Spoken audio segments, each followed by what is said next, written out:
Halo semuanya, perkenalkan nama saya Putri Kirana Dewi.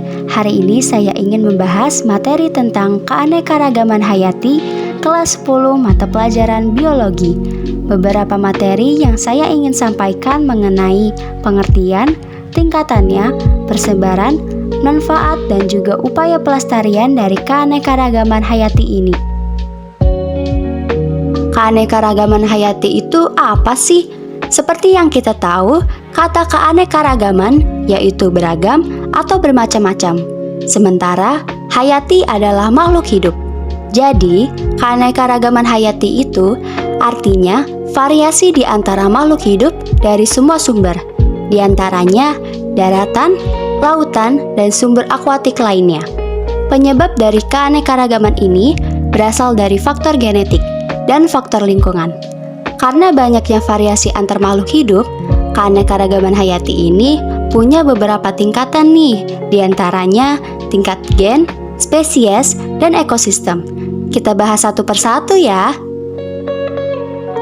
Keanekaragaman tingkat gen adalah perbedaan atau variasi gen yang terjadi dalam satu jenis atau spesies makhluk hidup.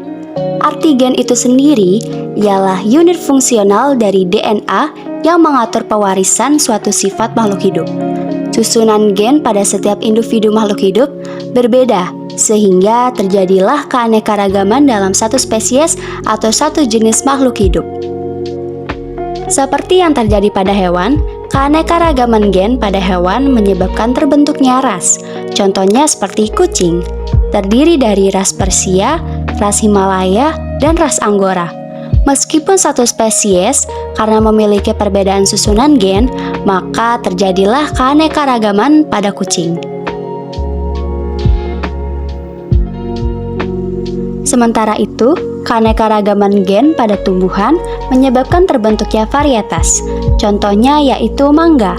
Mangga memiliki berbagai jenis, yaitu mangga arum manis, mangga mana lagi, mangga gedong, dan mangga apel.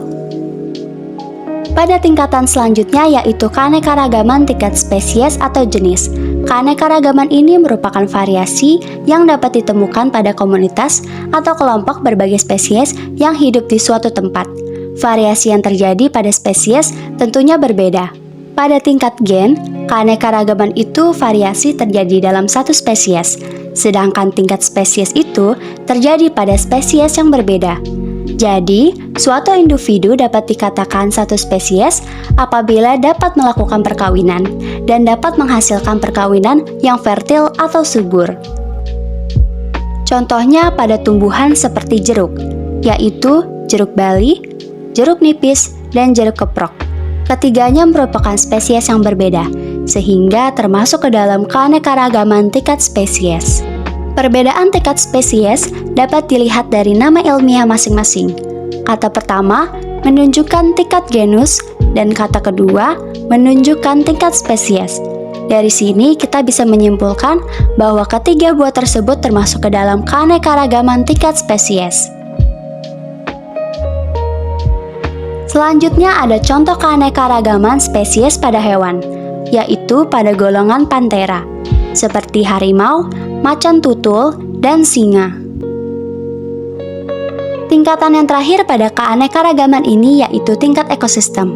Ekosistem itu sendiri ialah interaksi atau hubungan timbal balik antar makhluk hidup sebagai faktor biotik dengan lingkungannya sebagai faktor abiotik. Jadi, keanekaragaman tingkat ekosistem merupakan variasi yang ada di antara ekosistem. Mengapa sih ekosistem bisa bervariasi atau beragam? Hal ini terjadi karena perbedaan faktor penyusun ekosistem yang satu dengan ekosistem yang lainnya, yaitu perbedaan komponen maupun abiotik yang menyusun ekosistem tersebut. Contohnya pada ekosistem perairan, yaitu ekosistem air laut. Kita bisa menemukan ekosistem lainnya seperti ekosistem terumbu karang. Di dalam ekosistem tersebut terdapat jenis hewan seperti terumbu karang, spons, kerang atau siput, bintang laut, ikan, dan gangga. Selanjutnya ada ekosistem darat, yaitu meliputi area yang luas, disebut dengan bioma. Bioma juga mempunyai macam-macamnya loh, seperti hutan hujan tropis, yang memiliki komponen abiotik yaitu curah hujan yang tinggi, sehingga makhluk hidup atau komponen biotik yang ada di dalamnya pun beraneka ragam. Di dalamnya pun terdapat harimau, beruang, tupai, serangga, reptil, dan lain-lainnya. Selain itu, ada gurun yang memiliki curah hujan yang sangat rendah, sehingga organisme yang hidup di dalamnya adalah organisme yang bisa beradaptasi dengan lingkungan yang kering, seperti kaktus, unta, dan berbagai jenis ular. Ada juga tundra yang merupakan bioma yang paling dingin dan organisme yang hidup seperti beruang kutub, rubah, dan rusa kutub. Setelah membahas keanekaragaman hayati, kita harus mengetahui persebaran flora dan fauna juga nih. Indonesia merupakan negara yang luas, tentunya banyak sekali keragaman flora dan fauna yang unik. Persebaran flora dan fauna di Indonesia dibagi berdasarkan adanya garis khayal, yaitu garis Wallace dan garis Weber. Garis Wallace adalah garis pemisah kelompok hewan Asia dengan kelompok hewan peralihan. Garis yang membentang dari Selat Lombok menuju Selat Makassar dan berakhir di Filipina bagian selatan. Sementara garis Weber merupakan garis batas yang memisahkan wilayah fauna tipe peralihan dengan fauna tipe Australis. Kita bahas satu persatu ya. Persebaran flora di Indonesia dibagi menjadi 3, yaitu flora Indonesia bagian barat, flora Indonesia bagian tengah, dan juga flora Indonesia bagian timur. Flora di Indonesia bagian barat tersebar di wilayah Sumatera, Kalimantan, Jawa, Bali, dan Madura. Di wilayah ini banyak ditemukan hutan hujan tropis, dikarenakan memiliki curah hujan yang tinggi. Contohnya yaitu Meranti, Damar, Cempaka, Andalas, anggrek hitam, dan kasturi. Flora di Indonesia bagian tengah meliputi wilayah Sulawesi, Nusa Tenggara, dan Pulau Timur. Di wilayah ini memiliki kelembapan yang rendah. Contohnya yaitu eboni, lontar, anggrek serat, dan cendana. Flora di Indonesia bagian timur dengan wilayah di Kepulauan Maluku dan Papua. Contohnya yaitu pala, cengkeh, kayu manis, vanili, matoa, nipah, kayu putih, sagu, dan rotan. Sama seperti flora, fauna juga memiliki 3 wilayah yang tersebar di Indonesia, yaitu fauna Indonesia bagian barat atau tipe Asiatis, fauna Indonesia bagian tengah atau tipe peralihan, dan fauna Indonesia bagian timur atau tipe Australis. Fauna Indonesia bagian barat atau tipe Asiatis memiliki karakteristik fauna yang mirip dengan fauna di benua Asia. Contohnya seperti gajah, badak, orang utan, banteng, elang Jawa, dan jalak Bali.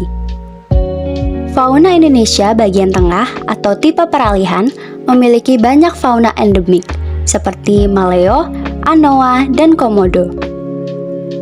Fauna Indonesia bagian timur atau tipe Australis yang memiliki kemiripan dengan fauna di benua Australia. Contohnya seperti kanguru pohon, kuskus, walabi, dan burung cendrawasih. Adapun flora dan fauna endemik yakni hanya terdapat di suatu wilayah tertentu saja, diantaranya titan arum atau bunga bangkai, eboni, badak bercula 1, banteng, anoa, babi rusa, dan komodo. Selain mengetahui keanekaragaman dan juga persebarannya, tentu kita harus mengetahui manfaat dari keanekaragaman hayati dalam kehidupan sehari-hari. Yang pertama, sebagai sumber kebutuhan primer manusia berupa sandang, pangan, dan papan. Yang kedua yaitu sebagai sumber obat-obatan di bidang kesehatan dan kosmetik. Dan yang terakhir sebagai sumber aspek budaya, agama, dan plasma nutfah.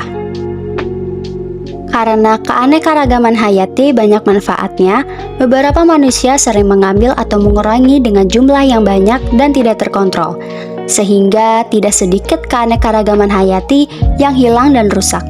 Adapun upaya pemerintah untuk melestarikan keanekaragaman hayati di Indonesia, terdapat 2 pelestarian yaitu pelestarian in situ dan ex situ. Pelestarian in situ merupakan pelestarian di dalam habitat aslinya. Contohnya yaitu kawasan cagar alam, suaka marga satwa, dan taman nasional. Itu dia materi tentang keanekaragaman hayati yang ada di Indonesia. Ternyata di Indonesia banyak sekali ya keragaman dan karakteristik dari setiap flora dan faunanya, dari tingkatan, persebaran, hingga upaya pelestariannya. Aku harap video ini bisa bermanfaat untuk teman-teman semua.